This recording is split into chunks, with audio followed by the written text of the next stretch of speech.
because they'll feel better, you'll feel better, and you won't have to give in to what you don't want to do.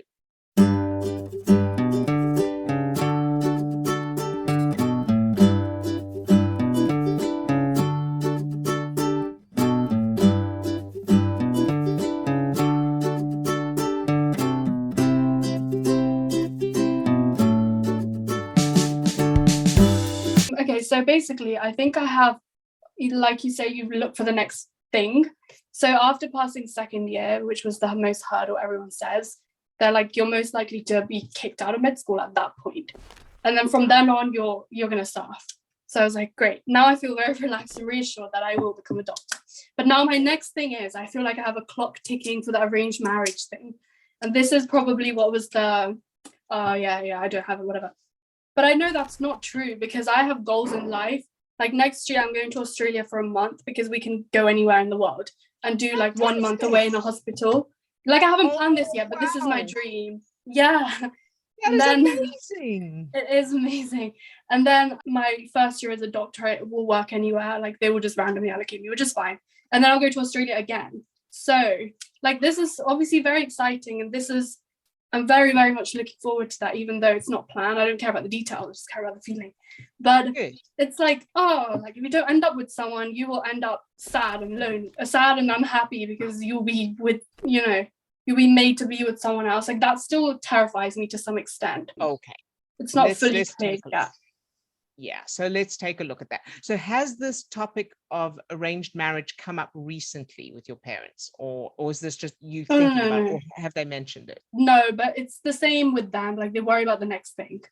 It's like, oh yeah, she's definitely going to make it through med school now. Now what happens? Yeah. Okay, next. Yeah. Yeah, all what's right. next? So the first thing I like to do, as you know, is answer the conscious mind and make peace with the worst case scenarios. What's the worst that's going to happen? So let's say you don't end up with someone else. So now how is this arranged marriage going to kind of be presented to you or come up for you? The thing is, logically it makes no sense. I know it just can't happen. But the cultural thing is when you're a certain age, everyone starts questioning, what are you going to do?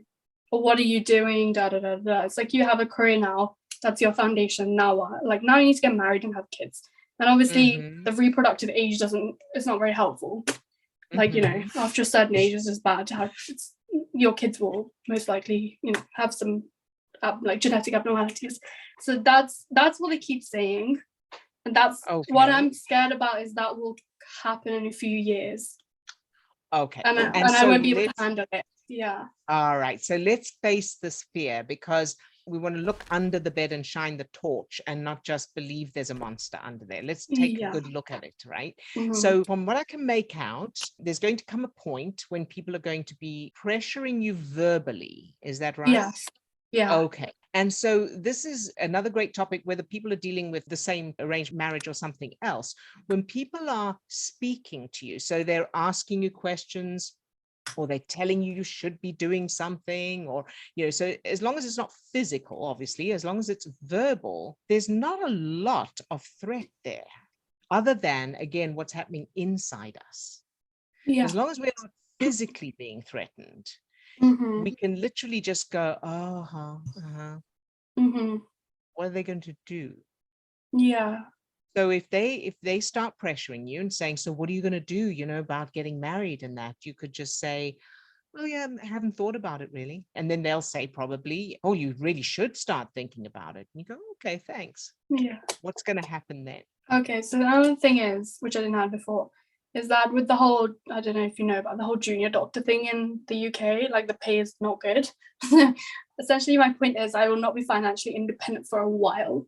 And that doesn't give me any way out. So I'll be like 26 when I graduate. And in my head, that's like an age of the pressure. But I can't just walk away because I'm not financially independent. Okay, now let's take a good look at that, because are those the only two options? Give in to an arranged marriage or walk away? No. Is there any in between? No, but my thing is I need money to survive. And that comes off them. Yes, so they have agreed to support you until you're financially independent. Is that correct? I mean, I think that's a given. No one talks about it, but I'm pretty sure that's a given. Here's the thing. You don't have to be combative about it. So in other words, you can say, oh, thank you, I really appreciate it, I'll think about it, thank you so much for you, because where they're coming from, we know that where they're coming from is out of fear and out of concern for you, right? Yes. So they Yeah. want you to be safe and they want you to be happy. And Yeah. they think that an arranged marriage is a safety net for that. Then you're safe, right? That's from their point of view. So there's no need to fight them on it. You can accept it in the way they mean it, which is they mean well, without having to actually give in to it. Right? So it doesn't mean that you have to either give in and get married to someone you don't want to get married to, or split from them and fight with them. Yeah, I think that's what I saw. It's like two Yes. options. Yeah, or either just complete abandonment. Right, Yeah. right. Whereas what you can do is accept it in the way they mean it and say, thank you so much. I know you're worried about me and I appreciate it. And I'm taking it all into consideration. You know, I value your advice, because doing that will make them feel more secure and less frightened for you. Because then in their minds, you are taking it seriously. You've heard them. You understand that it's important. You've Right? acknowledged You're not resisting it. Yes. Yeah, I get How that. does that sound? Yeah, it sounds good. Very good. Good. So keep reminding yourself of that. It doesn't have to be like, you know, either this or that. There's a really good middle ground that is happy then for everyone, because they'll feel better, you'll feel better, and you won't have to give in to what you don't want to do. Right. Then my second question is, what do junior doctors do who don't have parents who can support them? So I was watching some videos on this, but I think it must have gotten filtered out by my own references and fears at this point. I'm pretty sure. Because one lady was like, oh yeah, like you get through med school and you're in your first year, you're already seeing patients dying, which is like emotionally draining. Plus you can't afford your bills. Like that's why people move to Australia usually, because it's the same life, but you can support yourself. So that's the only thing I remember. She was like, yeah, but I don't know what happens when people don't have parents. I guess there must be some sort of funding, because some like people in my year have that too. I think it's like estranged parents funding or something. But I don't know how that works after uni. I don't know how that works in uni. Right. Yeah. So the point is that you won't be the only person who's dependent on your parents, and that there's a risk that may go away. There's bound to be plenty of others. And so there must be other options. Yeah. And as you say, your brain is filtering them out. Up until now. So now that you kind of are a little bit more aware of the reality of it and that it's not this big threat, you can allow your brain to be open to other opportunities and to exploring if the option is move to Australia for a year or two, or, you know, I mean, there's bound to be all kinds of possibilities out there. And the fact that doctors, you know, they're needed. So good doctors are in demand, presumably. There must be a way to support new doctors are supported. That's true, yeah. So those options will be out there, and there will be a way. There will be a way where if you need to not be reliant on your parents, that you will be able to manage that. Yeah, that's true. Yeah. An alternative to an arranged marriage. Yeah. Yeah. So it's not either you're stuck in an arranged marriage or you don't get to be a doctor. Yeah. So how do I get rid of this fear apart from this? Apart from consciously realizing that? So consciously realizing it is the first step. So now, as you think of this whole thing of arranged marriage and that kind of thing, what's there? How do you know this is, you know, where does your mind go? My mind focuses on the age, like hyper focuses on the age. At the age at which you are equals certain things. Oh, okay. And who decides that? I mean, me, but which age? Right. But the way you're thinking of it, so you said 26. Who decides at 26 this is what should happen in your world?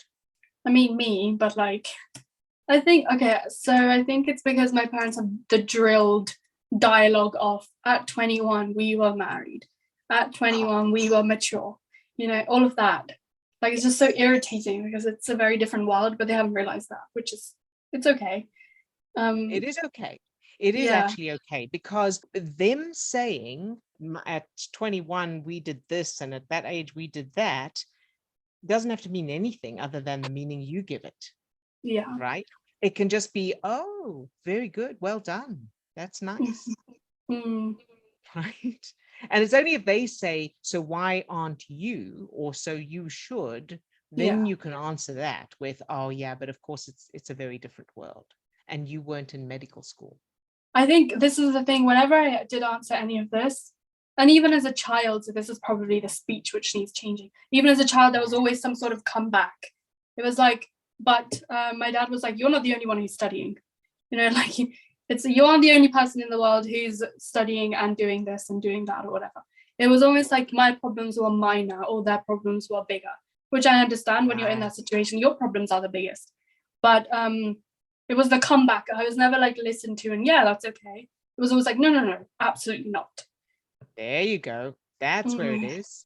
Fantastic, Swasti. Good catch there. So make sure that you are creating those, changing the memories and then creating scenes where it's the opposite. So you are saying to your dad, oh, don't worry about my problems. And your dad is going, no, of course, you are my child. Your problems are my problems. I want to help you solve them. We'll solve them together. Okay. Yeah. So that little you has that feeling of, my parents have my back always. Okay. And how do I create that? How do I create a safety in their childhood? Because I tried creating, abundance in terms of money, but it doesn't seem to be cutting it. Did you say in their childhood? In their childhood, yeah. In their childhood. The same scene I've just described to you with your dad, that same scene with their parents. Okay. So your dad with his parents saying, you're okay, sweetie, and him feeling like, my parents have my back. Okay. And the same with your mum. So because money, is just, that's a kind of symptom or a extraneous thing. It's not the experience. Yeah. So because there's plenty of people who have plenty of money and still don't feel safe. That feeling of safety is core, and that comes from, not from having plenty of money, but from parents that are supportive, safe in themselves. So the child can see that the parents are safe, that the parents feel safe and secure and happy and peaceful and relaxed. Those kinds of things are the things that create safety in the child. Okay. Yeah. So do for each of your parents, the child that each of your parents was, do for them what you're doing for your own childhood. Okay.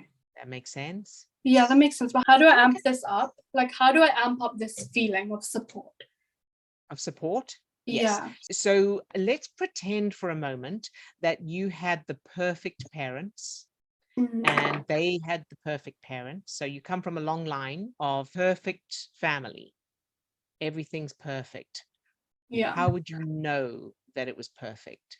I have a friend who I've been using as a template because her life is perfect. Her only worry is which holiday she's going on next. And I love that.